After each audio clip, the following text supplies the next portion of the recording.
जुबिन गर्ग जैसा कोई था इस धरती में, शायद आने वाले पीढ़ी यकीन ही नहीं कर पाएंगे। और ऐसा क्यों ना हो, क्योंकि जुबिन गर्ग तो था ही ईश्वर का पुत्र। तो आज जुबिन के बारे में बात करने के लिए हमने दो ऐसे लोगों को बुलाया है जो जुबिन के बहुत करीब भी थे, दोस्त भी थे और असम के हैं। ये जुबिन जो फेनोमेनन है, शायद आप बहुत लोग ये सोच रहे, क्योंकि 2 महीने बीत गए, आज भी असम के लोग रो रहे हैं। ऐसा क्यों हो रहा है, इस बात को समझने के लिए मैं मंच में पहले बुलाना चाहूँगा आप सबके चहेते सिंगर, जिनको आप जानते हैं, पापोन।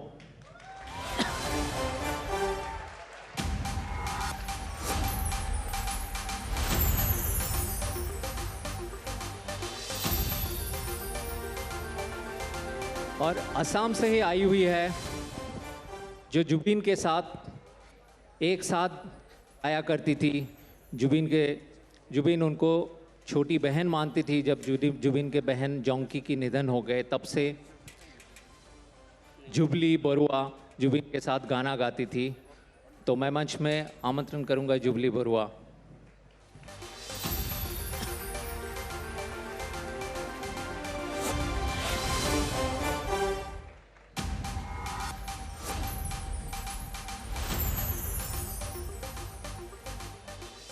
आप सबको पता है, आज तक ग्रुप काफ़ी बोल्ड इनिशिएटिव के लिए जाने जाते हैं। और आज एक ऐसा बोल्ड इनिशिएटिव ये है कि 3 असमिया साहित्य के महाकुंभ में, हिंदी साहित्य के महाकुंभ में हिंदी भाषा में बात करेंगे। और आपको पहले ही बता दूं, हमारे असम में पुरुष और महिला में कोई भेद नहीं होता है। तो हम का और की के क्या करेंगे आज पता नहीं। तो हो सकता है जुबली गाएगा और पापोन गाएगी।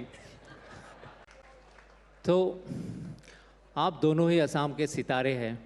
एक असम में राज करते थे, आपको हमने मुंबई भेज दिया था। अब बहुत लोग ये मांग रहे हैं असम में कि पापोन, जुबिन चला गया, आपको असम को संभालना है। ये एक तरह से आपके ऊपर बहुत बड़ा प्रेशर भी है। आप इस प्रेशर को कैसे देखते हैं? और जुबिन के ना होने का अनुभव, मुझे पता है सबके लिए एक पर्सनल ग्रीफ है, तो आपके लिए वो अनुभव कैसा है? और आगे आपका जुबिन को लेके क्या ख्याल है, जो असम के लोग डिमांड कर रहे हैं? पहले तो शुक्रिया हमको यहाँ बुलाने के लिए आपके साहित्य के मैदान में। आज विषय अलग है हमारे लिए। ये एक दोस्त, एक भाई, एक महान हस्ती, एक धुरंधर वोकलिस्ट, ऐसा आई थिंक मुझे लगता है इंडिया में ऐसा वोकलिस्ट इस तरह के, उस दिन विशाल भी कह रहा था जद्दारी की क्लीन टोन के जो होते थे, किशोर दा, उस तरह के नेचर की तरह सिंगिंग बहुत कम है, अब है ही नहीं शायद, ऐसा लगता है। सो उनको खोने की वजह से हम मिल रहे हैं। The pressure you are talking about is of course I am also, I mean, we are both sons of the soil। और हालांकि काम उन्होंने मेरे से बहुत पहले शुरू किया। मैं दिल्ली में भटक रहा था कॉलेज में, जब उसके गाने गाता था और मेरे घर आके बैठता था और रहता था, तो मैंने कुछ किया नहीं था तब तक। तो that way there is no pressure. But जैसे जैसे मैं करने लगा, असम के कुछ भी गीत गाता हूँ तो असम मेरे साथ आगे बढ़ता था। तो लोगों को अभी उम्मीद है कि मैं वहाँ जाके बैठ जाऊँ जो आप कह रहे हैं। आई थिंक वो नहीं हो सकता है, क्योंकि हम किसी को बाहर का भी देखना है। किसी उसने जो किया था असम में, सिर्फ म्यूज़िक को लेके नहीं बात, he was with the people दिन रात। तो वो अलग तरह का एक रोल प्ले था उनका, वो ऊपर से होता है, वो लिखा था। मेरा अलग रोल प्ले है, सो आई थिंक वो मैं नहीं कर पाऊँगा। लेकिन मैं जो भी करता हूँ, कहीं भी जाता हूँ, असम मेरे साथ जाता है। हालांकि हम अभी भी चा में थोड़े से कह रहे हैं, जैसे कि चिली चिकन को हम अभी भी चिली चिकन बोल रहे हैं, लेकिन हैं हम उसी इंडिया के, हम उसी को रिप्रेजेंट करते हैं। और वन इंडिया हो तो नहीं सकता, भारत भिन्न भिन्न तरह के लोग रहते हैं। तो उसी का उदाहरण देने के लिए शायद हम हैं, हम घूमते रहते, कौशिक जी भी हैं। सो या आपको सवाल का जवाब वो है कि आप लोग रो रहे हैं आसाम में, और चाहते हैं कि इतना खाली हो गया है कि कोई रहे अब साथ में, तो चाहते हैं कि मैं रहूं। Obviously I understand that, but मुझे असम को दुनिया भर में भी तो परिचय कराना है, वो भी मेरा काम है। तो मैं वहीं रहूँगा, जाता रहूँगा, और प्रेशर मैं नहीं लेता हूँ, क्योंकि बहुत ही अलग अलग हम इंसान भी थे, कलाकार भी थे, तो इसमें कोई तुलना ये वो करने के कोई गुंजाइश ही नहीं है। तो मैं अपना करता जा रहा हूँ, एंड उनकी म्यूज़िक को लेके आई थिंक अब हम ही करने की ज़रूरत नहीं है। अब ये रह गया आसाम के हिस्ट्री ऑफ म्यूज़िक में, वो रह जाएगा, उनका जो भी काम हुआ है।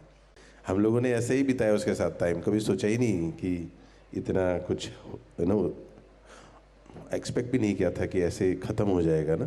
तो it's difficult to say, but yes he was with the people of all walks of life around the clock. कहीं भी रात दिन रास्ते में सड़क पे कहीं भी मिल जाता था, वो हेल्प करता था बहुत लोगों को, जो भी मिल जाए उसको हेल्प करता था। तो there lot of stories everybody has, anybody who has missed anything at home, they'll connect it to him now, that that's a similar kind of loss, कि अपना कोई चला जाता है तो जैसा लगता है। जुबली के पास ऐसे बहुत सारे स्टोरीज़ हैं जुबीन के बारे में, पूछेंगे अभी, लेकिन उससे पहले मैं पापोन से रिक्वेस्ट करूंगा कि 2 लाइन अगर जुबीन के बारे में, जुबीन के कोई भी गाना गुनगुना सके। एक गाना मैं गुनगुना रहा हूँ, वही गुनगुनाता हूँ, कोशिश करता हूँ, बिकॉज उनका स्टाइल और जॉनरा काफ़ी अलग था मेरे से। पापोन, जुबली ने जो बॉलीवुड के इंसिडेंट कहा, बॉलीवुड में जुबीन ज़्यादा दिन रहे नहीं हो, उनको पसंद नहीं होते थे बॉलीवुड के तौर तरीके। आप बॉलीवुड को रिप्रेजेंट कर रहे हो, और बीच बीच में आप भी मुझे बोलते हो कि मन करता है हिमालय चले जाऊं, मन करता है जंगल में जाके बैठ जाऊं, किसी से खफा हो के नहीं, जो एक आपके स्ट्रिक्ट है, ये स्ट्रिक है नेचर के पास जाने का। और अभी आज सुबह ही आपने मुझे बोला कि लंबी लंबी सांस ले रहा हूँ, दिल्ली के एक्यूआई इतना मस्त है। तो ये क्या है कि ये कोई सोशल ट्रेट है असमीज लोगों का, कि ये जो बंधन है और जो कमर्शियल एनवायरनमेंट है, इन पे ज़्यादा रह नहीं सकते, इनको हमेशा एक फ्रीडम चाहिए नेचर की तरफ जाने की, जो स्ट्रिक मैंने जैसे कहा वो प्रवृत्ति आप में भी है, तो क्यों है ऐसा? आई डोंट नो एक्चुअली, अभी आप कह रहे हैं तो मैं सोच रहा हूँ।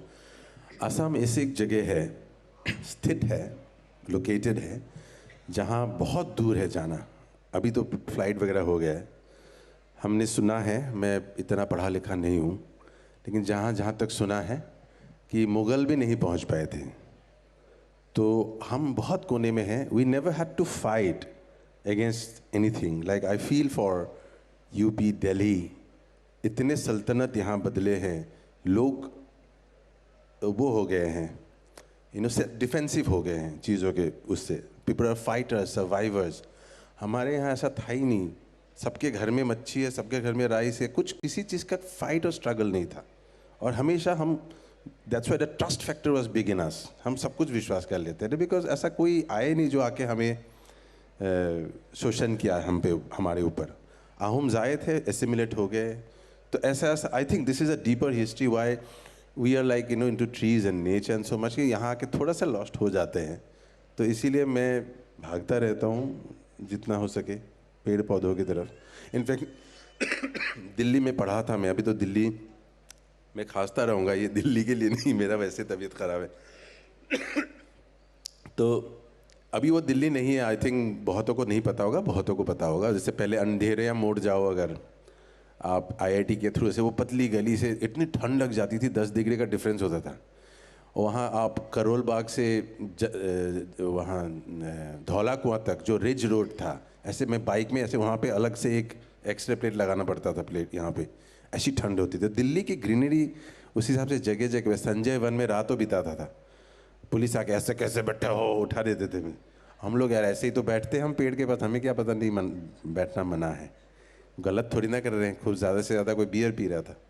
तो ऐसी बातें होती थी, है ना। और वो भी आप ही ने बनाया, सरकार ने ही बेचा, हमने कौन सा ऐसी गलत कर दी। तो ऐसे हम पुलिस को पूछते थे।